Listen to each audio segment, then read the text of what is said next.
Sometimes anger gets a bad rap. Anger is a legitimate emotion that, when under control and in the right situation, can be very useful.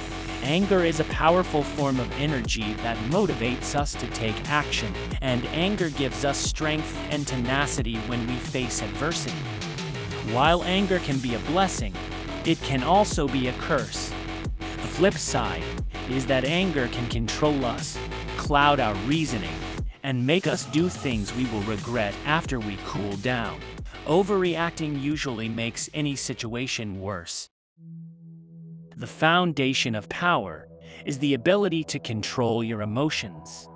Angry people usually end up looking ridiculous. People begin to lose respect for someone who is always getting angry, and some will even trigger these angry types on purpose for their amusement, just to watch them explode. Enemies see how easy these angry types are to manipulate and exploit this weakness to gain the upper hand. Having a quick temper and getting angry over little things is a sign of weakness that takes effort to change. We all have triggers that lead us to overreact. But if this happens a lot, you have to ask yourself, who is in control of your emotions? Is it you?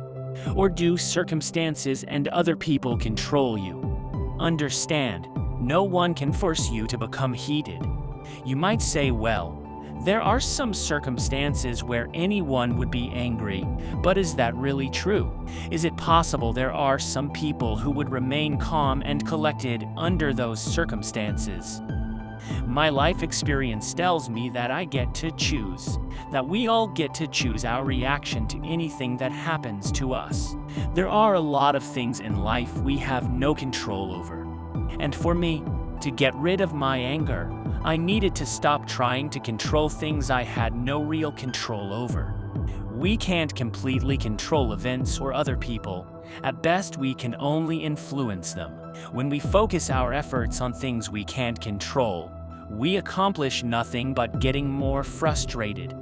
If you focus on the unfairness of a situation, you're focusing on something you can't change. I wish the world was a fair place, but look around, it's not. What you focus on expands. So when you focus on things you can't control, like the weaknesses of other people, the negative energy around those circumstances will grow. The good news is that when you focus on what you can control, like improving your outlook and behavior around a situation, that positive energy will expand outward. The one thing we have the ability to control is ourselves, our conscious thoughts, our mindset, our outlook, our habits, and how we respond to events that happen to us. When you choose your own healthy response to circumstances, you affect your relationship to those circumstances in a good way. By working inside on yourself, you create positive energy that will make the situation better.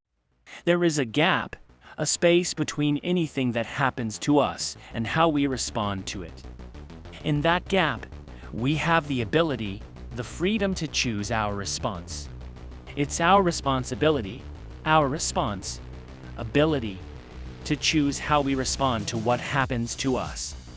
Once you are aware of this basic freedom we all have, you begin to see that by overreacting, we give this freedom away, choosing to let outside events control us. So why do we give this freedom away? In part, it's because we've learned to use anger to help us cope with life's frustrations. And on some level it works. There's a payoff. The reason we repeat a negative behavior again and again is because there is some kind of payoff. When we understand what these payoffs are, we can begin to look for healthier, better ways to deal with frustration and get the results we want. Anger can be a way to temporarily reduce stress by blowing off some steam. It's also a great way to gain attention and get people to listen to you.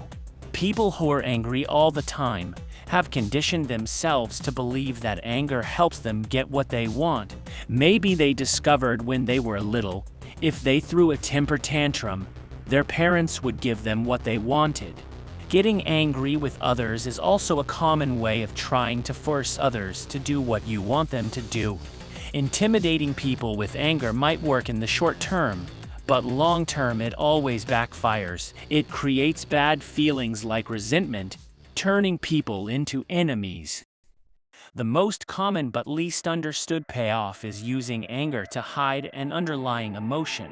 Anger is a secondary emotion. Just before we get angry, we feel something else. We might feel threatened, attacked, or disrespected for a split second just before we get angry. Think of anger as an iceberg. Most of an iceberg is hidden below the surface of the water. We can easily see the tip of the iceberg when a person is pissed off. But there are usually other emotions hidden beneath the surface. This underlying emotion is typically, but not always, fear.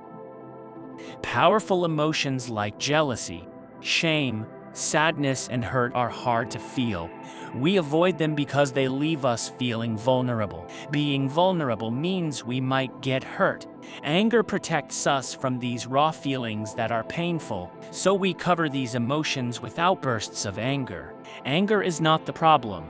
It's just a coping mechanism for an underlying emotion that we don't want to deal with. Remember, there is a gap between what happens and your response. Become self-aware enough to look for that gap. Just as you feel anger starting to build up, slow things down and explore your thoughts. Keep in mind that the shift from a primary emotion like fear or sadness to anger is fast and unconscious, so it will be hard at first to notice anything but your anger. Ask yourself, what am I feeling underneath this anger? Most likely it's fear. If it's not fear, look for sadness, jealousy, shame, or hurt.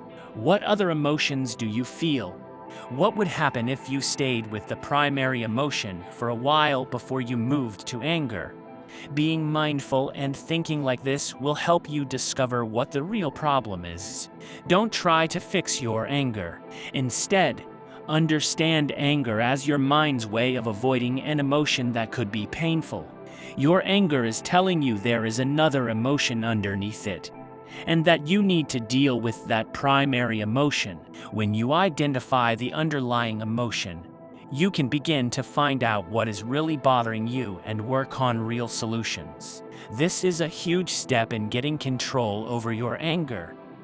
The other key for me was letting go of trying to control people and events outside of my control, and instead working on what I have the ability to control: my thoughts, outlook, and reactions. It takes practice and effort to make that healthy choice, but when you do it over and over again with persistence, that healthy response becomes ingrained into your subconscious and becomes natural and automatic. Anger is a valid emotion in and of itself. It can be a guide telling us when we need to make changes. It can give us energy and make us stronger when facing adversity. But life is too short to feel angry all the time for no apparent reason. You can learn to let go of your anger and have better relationships with others. That anger can be replaced with peace and happiness, leading to a more rewarding life.